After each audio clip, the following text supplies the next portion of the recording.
When you picture the Netherlands, I mean, you probably imagine the ultimate model of this really functional, deeply tolerant society, right? Oh, absolutely. It's basically the global gold standard for just getting along. Yeah, exactly. Yeah. The imagery is almost cliche at this point. You know, bicycles, unlocked doors, citizens who inherently trust their neighbors and their government. Right. It is the absolute textbook definition of a high trust society. Mhm. And sociologically speaking, that kind of environment doesn't just happen by accident. No, definitely not. It's built over generations on this foundation of shared cultural norms, predictable rule enforcement, and, a very deep sense of mutual empathy. It's comfortable. But so here is the question for you today. What happens when that exact empathy, that very drive to be endlessly tolerant and humanitarian, starts being perceived not as a society's greatest strength, but as its fatal vulnerability? Mm-hmm. That's the core issue. Right, like what happens when the impulse to endlessly accommodate outsiders starts fracturing the fundamental trust on the inside?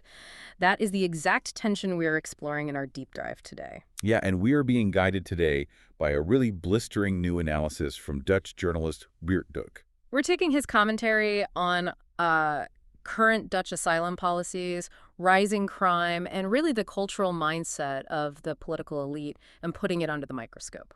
And just to set the ground rules for you, the listener, right out of the gate here, the material we are unpacking today contains highly politically charged conservative viewpoints. Very much so. Our goal here isn't to take a side, or endorse these views or condemn them. We are treating this purely as an intellectual exercise. Right, we want to map out a perspective that is undeniably shaping modern European politics to help you understand the underlying logic and those profound societal anxieties that Duke is tapping into. Exactly. We are just here to dissect the machinery of the argument. So let's unpack this. To really grasp why Duke believes Dutch society is undergoing this catastrophic fracture, I mean, we have to start with the communication breakdown at the very top. Yeah, he points to this massive, widening gulf between the political elite, meaning policymakers, and the mainstream media and the general public. And the source illustrates this beautifully, actually, with a specific moment from a Dutch talk show. It involved a politician named Mona Keizer. Oh, man. That incident is a perfect microcosm of what Duke calls a parallel reality. Totally. So Mona Keizer was sitting at this left-leaning talk show table, and she was attempting to make a purely pragmatic, logistical argument about the ongoing asylum crisis. Right. She pointed out a very physical reality. Asylum seeker centers, the AZCs, are overflowing. Yes, and to alleviate this, she argued that illegal stay, which basically means remaining in the country after your asylum claim has been fully processed and officially rejected, needs to be made punishable by law. Which, if you strip away the emotion from it, that's a standard procedural argument. Yeah, exactly. You exhaust the legal process, the state denies your claim, you are required to leave. And if you refuse, there has to be a legal mechanism to address that. It's about state capacity. But the reaction from across the table was, it was completely explosive and entirely divorced from logistics. Yeah, what happened there? Amsterdam alderwoman Zita Pels and an asylum lawyer basically cornered Keizer. Pels completely bypassed the issue of overcrowding or legal frameworks entirely. Instead, she accused Keizer of actively spreading hate. Wow. Just jumping straight to hate. Right. Pels brought up these extreme, tragic, hypothetical scenarios like an undocumented woman getting assaulted and being too terrified to go to the police because of her illegal status. And she essentially laid the moral blame for that potential tragedy squarely at Keizer's feet. See, here's where it gets really interesting to me. This interaction captures that parallel reality concept perfectly. It's like watching two people sitting in a theater, right? They're looking at the exact same movie on the screen, but they're aggressively insisting it's completely different genre. That's a great way to put it. Yeah, because Keizer is watching a logistical documentary about state capacity and legal frameworks. But Pels is watching this profound moral drama where establishing any strict boundary is an act of sheer heartless cruelty. And if they can't even agree on the genre of the movie, they certainly can't write the script together. No, of course not. That communication breakdown paralyzes the entire system of governance. If one side views every single policy debate strictly through the lens of absolute morality, where any proposed restriction is instantly labeled hate or fascism, then practical problem solving just vanishes. Exactly. Duke's argument is that left-wing media and politicians live in this insulated, affluent bubble, they enforce these grand, abstract humanitarian ideals from a distance. Completely detached from the physical realities on the street. Right. From the daily struggles of ordinary citizens who actually have to absorb the consequences of those ideals. And we see how this intense moralizing actually defangs the laws themselves, right? Like, look at the critique of the new asylum laws and the illegality clause that Duke mentions. Oh, yeah. This is wild. There was a legislative push to make illegal stay punishable. But to actually get the more progressive or Christian political parties to vote for it, they had to water it down with endless exceptions. Yeah, the cup of soup exception is fascinating. Wait, explain the cup of soup thing. So, the law was drafted so that if you offer a cup of soup to an undocumented person, you are officially exempt from prosecution for aiding an illegal stay. I mean, which sounds incredibly compassionate on its face. Like, who wants to arrest someone for giving a hungry person soup? Right, nobody. But structurally, Duke views this as an absurd level of leniency that undermines the entire concept of a nation-state. How so? Well, by trying to legislate endless compassion into the criminal code, the government effectively destroys its own ability to enforce the law. It creates a system full of loopholes where, only a tiny fraction of undocumented people are ever subject to any real consequences. Right. And this breakdown at the talk show tables and in Parliament, it leads directly to Duke's central thesis. This parallel reality isn't just an annoyance for political junkies. No, it's much bigger. He argues it is actively dismantling the safety of the country. It is the catalyst for the shift from a high-trust society to a low-trust society. Let's actually define what makes a high-trust society function. Because it isn't just about people being inherently nice to each other. Right, it's more structural. Exactly. High trust is mathematical. It relies on predictability. You trust the stranger on the street because you both operate under the same shared cultural norms. Yeah, and you trust the government because you believe it will enforce those norms equally. Right. And Duke argues unequivocally that the Netherlands has lost this mathematical predictability. He says it is now a low-trust society, driven largely by the influx of asylum seekers and a government that's just too timid to manage them. And he brings some incredibly grim, specific incidents to bear on this point, doesn't he? It's not just abstract sociological theory. No, it gets very real. He points to a surge in stabbings, specifically at those asylum seeker centers. He highlights severe, unprovoked assaults on public transit workers. Yeah, often perpetrated by individuals who are caught, processed, and quickly released back onto the streets. Yeah. The statistics are, honestly, they're disturbing. Very, especially the youth violence. Yeah. The analysis cites a 15-year-old girl who was beaten and humiliated on the street strictly to create a viral video. That's just awful. And it mentions the horrific rape of an 11-year-old girl by two boys who were only 13 and 14 years old. God. And Dunk notes that a disproportionate number of these perpetrators come from immigrant backgrounds. He specifically raises the alarm about young men arriving from conflict zones like Syria. Right, because, you have individuals who are often highly traumatized or entirely desensitized to violence after living through a brutal civil war. And then they enter a society that operates on, basically, gentle correction. And what happens? The analysis points out they are actively being recruited by ruthless drug mafias operating within the Netherlands. Yeah, you are taking individuals from a context where survival meant breaking rules and using force, and placing them into a society whose institutions assume good faith. Assume cooperation and verbal de-escalation. Right. It's a complete mismatch. The Dutch institutions are simply not equipped to handle individuals who do not play by high-trust rules. So, to explain how this destroys the trust of the average citizen, Duke uses the striking analogy about the double standard of enforcement. Oh, the speeding ticket analogy. It's so good. Yeah, imagine you, an average Dutch citizen, are driving to work. You check your phone for a second, or you go slightly over the speed limit. The state's administrative apparatus kicks in flawlessly, and you are slapped with a massive €400 fine. The state is incredibly efficient at punishing the compliant citizen. Right, they never miss a fine. But then an undocumented immigrant who breaks the law simply by remaining in the country illegally faces virtually no administrative efficiency. There are no real consequences. And that perceived double standard, that is the exact psychological mechanism that shatters the social contract. It builds resentment. Exactly.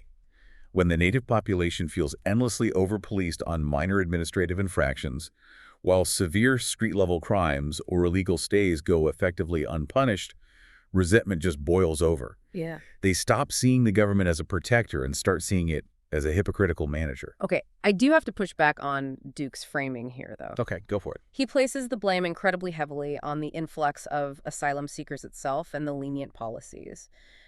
But is it the humanitarian ideal that's fundamentally the problem? Or is it simply a failure of logistics, meaning the ideal of taking in refugees is good, but the country just vastly underestimated the infrastructure, the housing, and the rigorous integration programs required to handle the reality of the influx? That is the crucial debate. And if we synthesize Duke's view, he completely rejects the idea that it's merely a logistical failure. Okay, so what does he think it is? He is arguing that the ideal itself has become the blind spot.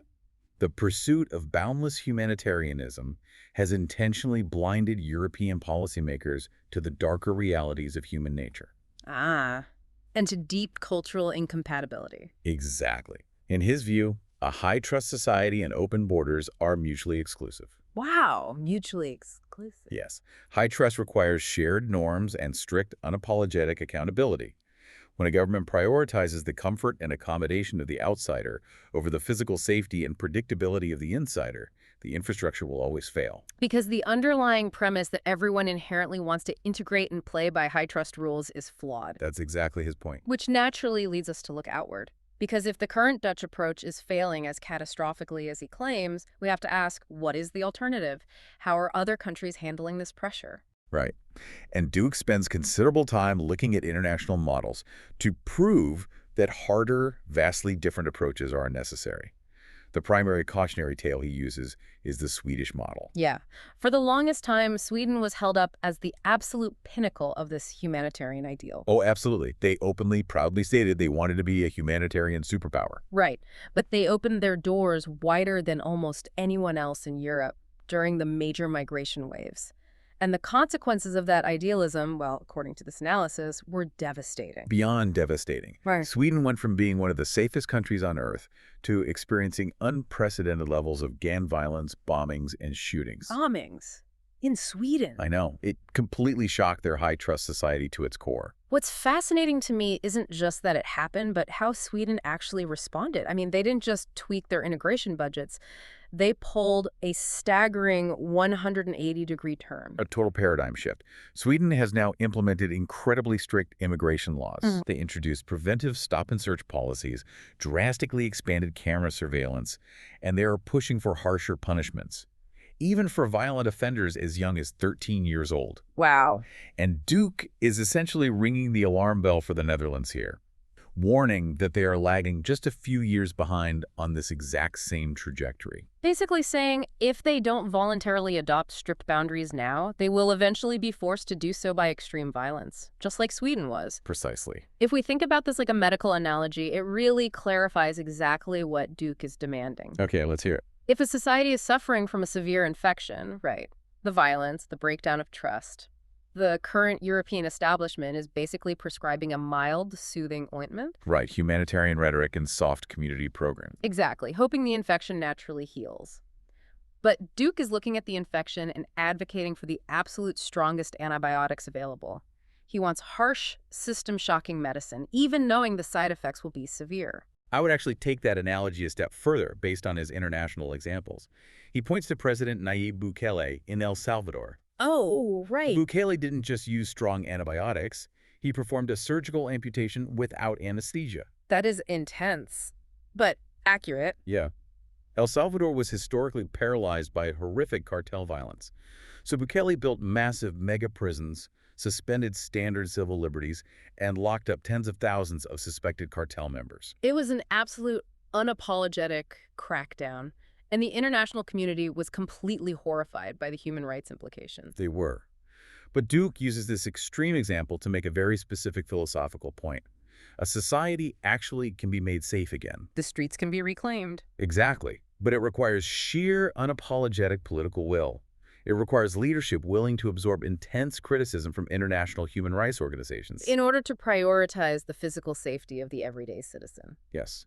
He also points to Canada as a less extreme but equally controlled model. Yeah, right, Canada's system. Yeah. They utilize a strict invite-only immigration system, issuing visas based purely on their own domestic labor needs. Completely divorced from the spontaneous, open-door asylum model of Europe. Exactly.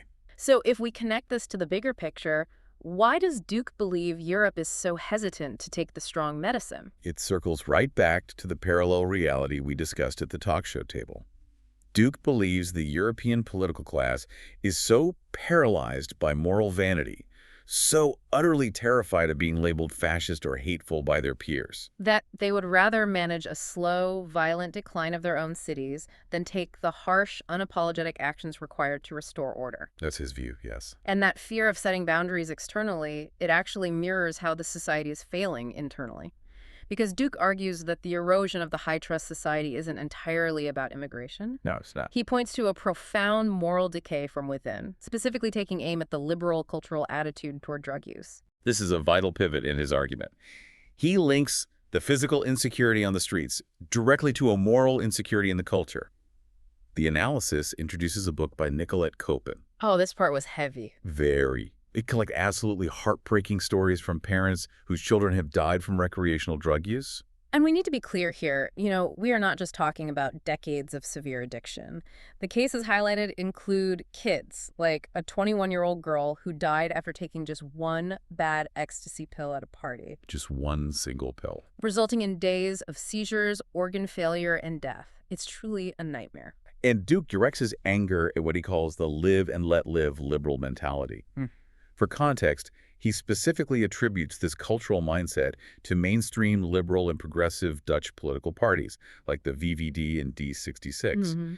He argues that for decades, these institutions have fostered a casual, overly tolerant attitude that dangerously normalizes drug use. The prevailing attitude became, oh, popping a pill at a festival is no big deal. It's a personal choice. Let people have their fun. Exactly. Because ecstasy in the Netherlands is shockingly accessible. A pill can cost as little as €3. It's cheaper than a beer. It is ubiquitous in the nightlife scene. And Duke argues this casual normalization creates a massive demand that directly fuels the violent underworld. So if soft policies fail, what is his solution? Because it is definitely not opening testing centers or legalizing the supply. No. His solution is a full-blown, unrelenting war on drugs. He believes the government should completely abandon the idea of harm reduction or regulation. And just start relentlessly hunting down producers and dealers. Right. His economic strategy relies on sheer brute force. Use state power to make the pills incredibly scarce so that the street price skyrockets from €3 up to €200. Wow. Make it so financially prohibitive that teenagers simply cannot afford to buy them casually for a Friday night out. Okay, I have to stop and really pose a critical question here, because there's a massive historical paradox in Duke's argument. Okay, what is it? He wants to use the state to drive the price of a pill up to €200. But if we look at global history, doesn't prohibition almost universally backfire? Oh, absolutely. Making a drug hyper-illegal and artificially scarce usually just creates richer, more sophisticated, and drastically more violent black markets. I mean, the very cartels in El Salvador that he was just praising Bukele for crushing were built on exactly that kind of American-style prohibition. How does he reconcile this snake eating its own tail? It is a massive paradox. And frankly, the analysis shows Duke largely dismisses the mystical reality of the prohibition argument entirely. Really? He just ignores it? Pretty much. Yeah. To him, legalizing or regulating the market is simply surrendering to the underworld. Yeah. Because the cartels will always maintain a shadow control. Okay. I think we have to view his war on drugs less as a flawless, spreadsheet-ready policy and more as a philosophical battle cry. He is arguing that the violence of the black market is already here, tearing the society apart. By not fighting a total war against it, the state is passively consenting to the poisoning of its youth. Logistically possible or not, he believes a society must at least try to crush the supply to maintain its moral integrity. Exactly. And to really drive home how deep he thinks this internal moral decay goes, he shares this incredibly striking anecdote. Oh, the email. Yes. Think about the casual choices you or people you know might make on a weekend, and listen to this. He received an email from a boomer couple, people in their 70s, Okay. and they were writing to complain about his strict stance on drugs. Wait, wow, what was their reasoning? Well, because once a month, they like to take a quarter of an ecstasy pill, put on some nice music, and just have a relaxing evening together at home. Unbelievable. They were essentially saying, hey, we're responsible adults, right? A little bit doesn't hurt anyone. Don't ruin our quiet evening. Exactly. And Duke brilliantly uses this story to illustrate the selfish rot at the core of society. Here, you have affluent adults in the twilight of their lives completely prioritizing their own minor personal pleasure over the devastating societal cost required to produce that pleasure. Wow. They are willfully blind to the fact that their cheap, relaxing pill is manufactured by the exact same ruthless cartels that are corrupting vulnerable youth. Fueling the stabbings on the streets and resulting in the horrific deaths of 21-year-olds. Yes, it is the ultimate collapse of the high-trust society. The individual has become so isolated in their pursuit of personal comfort that they no longer feel any responsibility for the collective well-being. They want the high, but they absolutely refuse to look at the blood on the floor required to get it. Precisely. Whether it is external borders or internal moral conduct, his overarching theme remains identical. A society that refuses to set hard boundaries eventually consumes itself. Man, so what does this all mean? Let's pull the camera back and synthesize Weird Duke's warning. He is arguing that a society that prioritizes boundless humanitarianism and a casual live-and-let-live individualism over strict boundaries, law enforcement, and shared cultural norms will ultimately sacrifice its own safety. You simply cannot maintain a high-trust, predictable society without the political will to enforce the rules, especially when enforcing those rules feels harsh, unyielding, or, lacks empathy for the rule breaker. And as we wrap up here, we want to remind you once more that these are the perspectives drawn directly from Weird Duke's analysis. Right. We explored them today to understand a very prominent, very vocal cultural critique.